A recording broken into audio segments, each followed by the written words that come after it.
tout de suite. Mais d'abord, direction le département de l'Isère. Situation explosive dans les travaux publics à Grenoble. Plusieurs chantiers sont à l'arrêt. Des entreprises, en effet, se font racketter avec des pressions sur les contrats publics. Le procureur de la République, Éric Vaillant, était ce matin à 7h10 l'invité d'Europe 1 Matin. Il nous a déclaré se trouver face à un système mafieux. Bonjour William Molinier. Bonjour Dimitri, bonjour à tous. Vous êtes William, le spécialiste défense et sécurité d'Europe 1. Ce que je viens de décrire à Grenoble, William, est-ce qu'on l'observe dans d'autres villes de France ? Oui, et le procédé est plutôt ancien. Plusieurs villes de Seine-Saint-Denis ont déjà connu ces vagues de rackets très organisées. Le quartier des Poètes à Pierrefitte, la cité Karl Marx de Bobigny ou encore les Baudottes à Sevran. Des entreprises du BTP en charge de la rénovation urbaine ont été visées par le passé. Des méthodes dignes du grand banditisme, des tirs d'intimidation, parfois même des séquestrations. Parce que derrière cette violence, il y a bien souvent le trafic de drogue et son blanchiment. En fait, les dealers se retrouvent avec des montagnes de billets qu'ils doivent réinjecter dans l'économie légale. Et le meilleur moyen aujourd'hui pour faire ça, c'est d'ouvrir une entreprise qui va pouvoir écouler du cash, un kebab, un bar tabac, une boîte de BTP, une agence de sécurité privée. Le principe est simple, le gérant va gonfler l'activité de son commerce avec des fausses factures, des employés fictifs ou des charges excessives et il va payer tout cela avec l'argent issu du trafic de stupéfiants.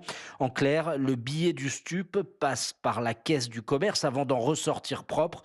À Marseille, par exemple, ce système est totalement intégré aujourd'hui au tissu économique de la ville. Mais l'argent sale de la drogue, William, est blanchi à tous les étages du business de la drogue. Oui, pour le petit dealer de la cité, je vous l'ai dit, c'est le fast-food. Les grossistes vont ouvrir des établissements de nuit, des restaurants. Ils vont investir dans l'hôtellerie ou des sociétés de sécurité privée. Pour l'échelon le plus haut, le Graal, c'est l'immobilier. Exemple, avec cette enquête récente des services spécialisés, des Serbes fichés au grand banditisme blanchissaient leur argent issu du stup dans l'achat d'immeubles sur la Côte d'Azur. 1,6 million d'euros de gains en quelques mois seulement.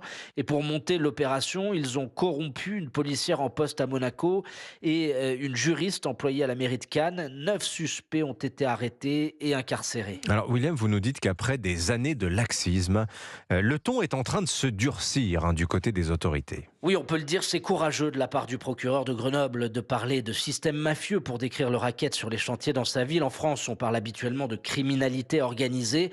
Les autorités ne reconnaissent pas l'existence de mafia sur le territoire national car elles considèrent que la frontière entre le groupe criminel et l'État est hermétique. Mais c'est une tendance très nette dans les enquêtes financières. Elles impliquent régulièrement des fonctionnaires, policiers, douaniers ou autres représentants d'institutions. Et on note une avancée cette semaine, William, c'était lundi ou mardi, passé inaperçu en raison de l'attentat de samedi dernier.